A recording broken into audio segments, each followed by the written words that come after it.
Salut à tous! Dans cette vidéo, vous allez apprendre comment fonctionne le routage statique et comment le configurer sur un routeur Cisco. On utilisera Cisco Packet Tracer pour la configuration.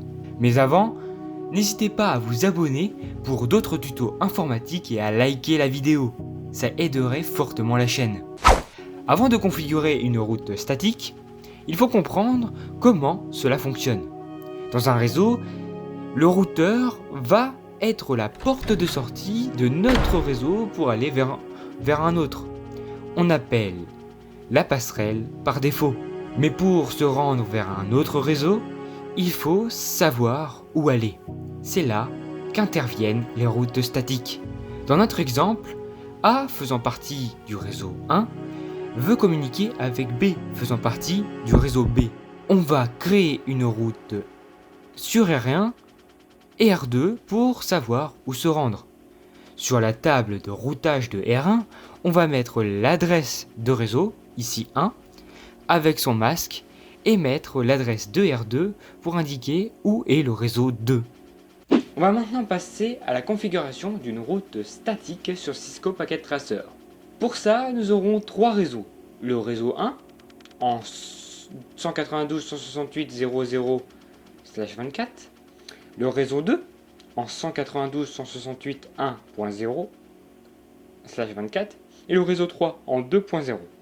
Donc pour faire cela, nous allons sur le routeur 2, nous l'éteignons, on va mettre une nouvelle interface face Ethernet, on rallume tout ça et comme ça on peut connecter le routeur 2 au routeur 3.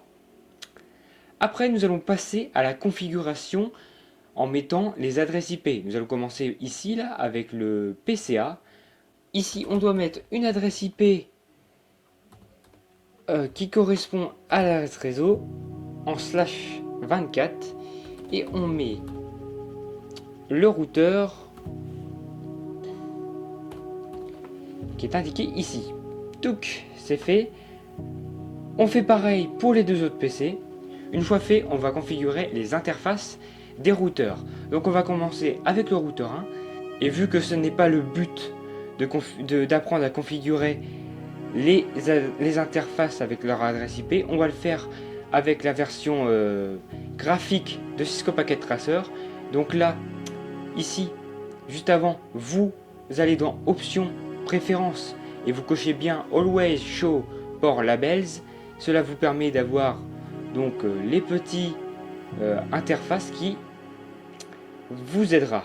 Donc là on voit que c'est face Ethernet 00, donc il faut activer et il faut mettre donc là ici c'est la passerelle du réseau 1 et on met aussi son petit masque. Hop, c'est configuré.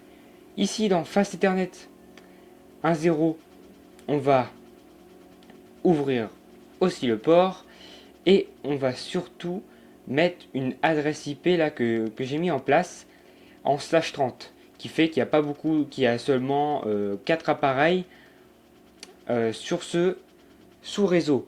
Donc on va faire hop hop hop, on va mettre comme ça et on va le mettre en /30. Hop, c'est fait.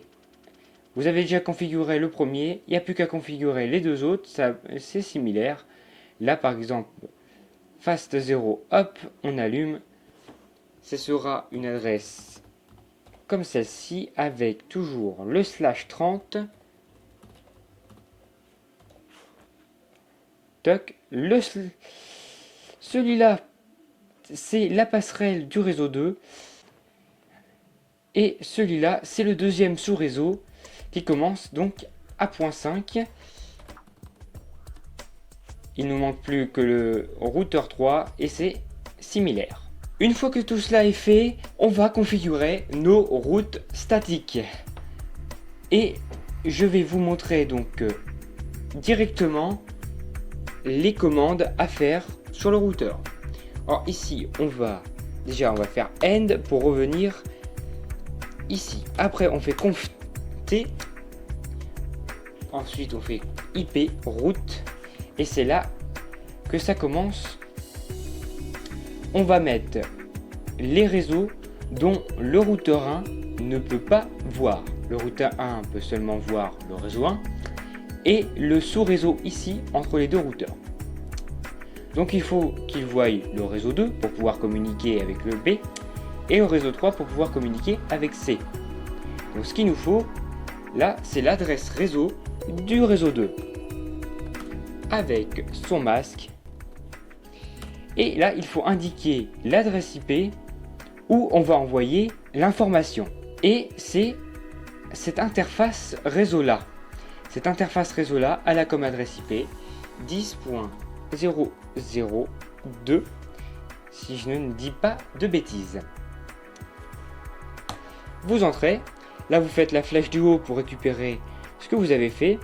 Et pour le réseau 3, on va faire pareil, on va mettre ceci. Et c'est toujours cette interface là pour pouvoir que lui relance vers le routeur 3. Hop, une fois que c'est fait, on fait exit et on fait copy run startup config pour enregistrer. Maintenant on va faire pareil avec le routeur 2. Allez, IP route. Là ici, il va falloir réfléchir. Il voit le réseau 2, il voit les deux sous-réseaux, mais il ne voit pas le réseau 1 ni le réseau 3. Donc ce qu'il faut, c'est rentrer le réseau 1. Puis ensuite, donc on va rentrer l'adresse IP de cette interface qui est 10.00.1. Tuc. Flèche du haut et on va faire pareil pour le réseau 3 qui par contre lui on va l'envoyer à cette interface là du routeur 3 qui est normalement cette adresse IP là. On rentre, on fait exit et on fait copy run startup.